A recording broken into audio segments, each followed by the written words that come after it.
Alright, what's going on, everybody? I hope you're having an outstanding Tuesday. Now, we're talking chapter 23 of The Promised Neverland. This is going to be the only chapter review for the day, just kind of how the schedule shook out. But this is the Young Black Geek channel. I am Jeff. Let's get into the review. Now, Destroy. The title of this chapter is Destroy. And this chapter was brazy, bruh. I'm not gonna lie. When that big ass hand grabbed Krone from the shadows while she was smiling, trying to play her way back into favor with Grandma, I was shook, bruh. I literally was. That's exactly how I felt. Like, whoa, how did that happen? What kind of being is this? Like, there are so many questions that I have because of this chapter. And I had spoke about this yesterday in regards to my My Hero Academia chapter review, where I feel like my favorite chapters are chapters that lead to more questions about the story overall versus like the answering of question chapters. Like, those are very good too, and the fighting conflict chapters are very good too.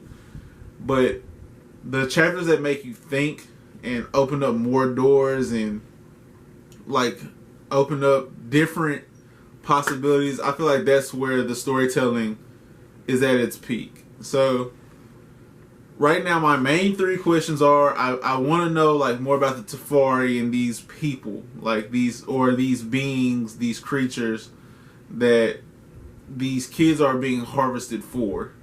That's number one. Number two is, what is the connection between Isabella and Grandma? Where is Grandma the mom of Isabella? Because Isabella, we found out from Krone recently that Isabella and Krone both were raised on a farm as well, a Grace Field house as well. And so, was Grandma, the current Grandma, the mom for Isabella, who brought her through this process where she's now a thriving mother in this farm system? And then question number three is, what's going to go wrong to them escaping tomorrow? Now, I ask it that way because it's too easy for them to have been relaying this information to when they're planning on leaving and move up the plan to leave sooner, and that everything just go according to schedule. And I know that bringing all of the kids from Emma's perspective versus just the 5 oldest kids from Ray's perspectives clash. Those two things do not equal the same end goal. And so that by itself is going to lead to something interesting down the line. Now, where I feel like this story could be have a dramatic increase of drama, and there's a better way to word that, where it could just pick up period, is for Krone's death to be found out by the kids. Like, alright, sorry about that, but where this could pick up so much more is what Krone left for the kids in this pen, that we see her saying that she's not going to give in to this messed up way of living that's not even a real way of life.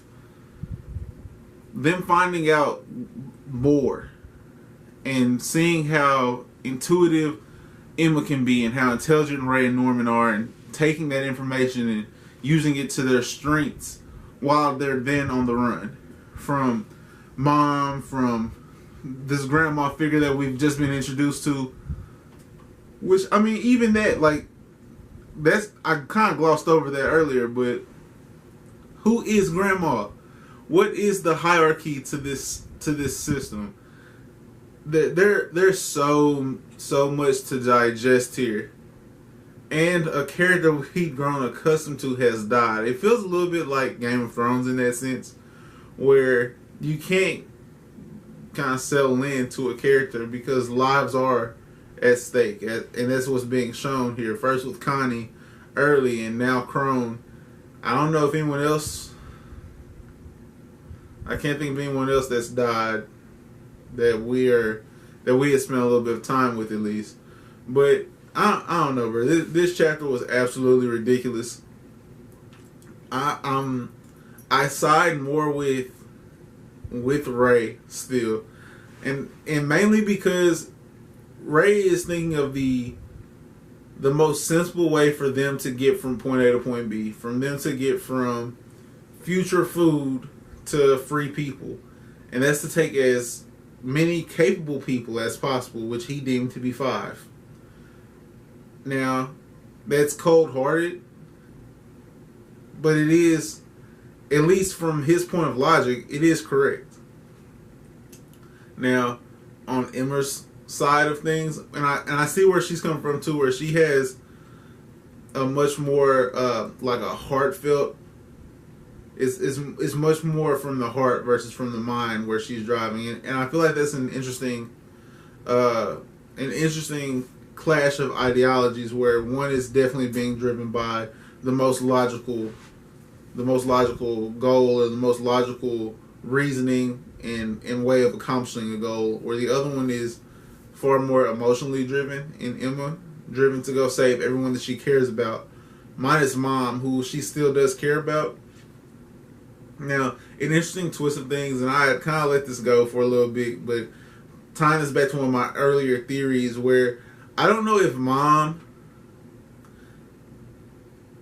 can escape because of like the bomb, or the I guess it's not a bomb, that's not really safe, but like the thing that'll stop her heart if she steps outside the boundaries without like a prior engagement. She can't leave unless she's like is allowed to leave. I don't know, it's very weird. We don't even know much about that. What do we know much about? Nothing. We don't know what they're running from. We don't know how many of these houses there are. We do understand that like women are kind of given like the best option to survive in this system, kind of, because even then they're competing for their lives. Like, it's not like I'm a woman so I'm safe kind of thing, but they have the opportunity to compete or die. I don't know, bro. This is crazy. This chapter is crazy, bro. And I feel like I'm gonna hype this more than it might need, but I also feel like I could be underselling it. Now, from a side note, and I had heard that the anime will cover the entire opening arc, and that would be very dope if that's true. But the OST for Krone's death, I cannot wait to hear it. I feel like it's gonna be very dope. Man, I feel like I'm on the verge of rambling, bro. This chapter was so good. This chapter was so good. That's probably gonna be it for me, guys. And I want to just lightly touch on some things that I was I really was questioning, that really got the questions firing for me. Mainly, it's just seeing how Krone played the chess and realized she was never in the end game phase, and Isabella and apparently Grandma as well had been in the end game phase for a long time. They were circling the wagons on Krone while she was still trying to move pawns, and so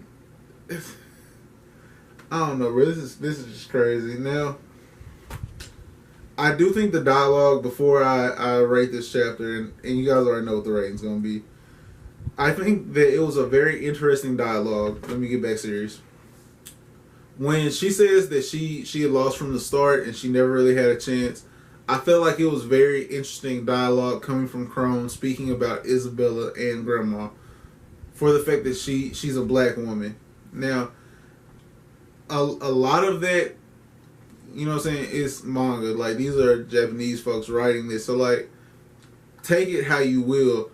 I just thought that it was very uniquely used, and that you could very easily infer like the head start that a lot of people of minorities acknowledge people who are from the majority get. Leave it there. I disagree that that's probably what Shirai was going for. I don't know, but I don't feel like that's what they were going for. But you would be asinine to not see that context could have come across that way. Now, fire emojis for sure. This chapter was ridiculous, bruh. I didn't like Krone as a character. I thought she had like some dope moments. The best version we saw of her is teenage Krone.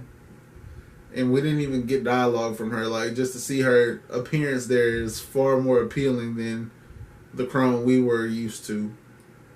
She seemed very oafish. So, like, her death didn't traumatize me, but it did lead to a lot of questions about what else is going on here. Now, pairing that with this grandma figure and her relationship with Isabella and us moving up the escape date, all of that together is definitely a 5 for me. Like this video if you liked it. It goes a long way. Subscribe to the channel if you're new, because we do this fairly often.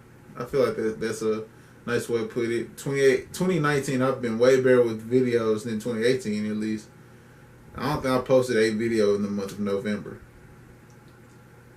or October. I went like a whole month without posting. So like, I've been way better than that. Now, in the comment section below, let me know how you feel about like this wave phase that dropped yesterday in the anime and manga like Twitter community, like anti-Twitter and anti-IG, where like a lot of main characters and even like popular side characters have waves, because that's what I've been doing with my hair. Like, that's why I grew my hair out to like wolf it and get a cut to start like a wave process, because of how straight my hair is. And I thought that was dope, bro. I thought it was like a cool movement. I know a lot of people are for it, and just as many people are against it. So I was trying to get y'all's take on it. Out of breath. Call anything. Alright guys, that's going to be it from us. Have a great rest of your Tuesday. Stay blessed, stay up.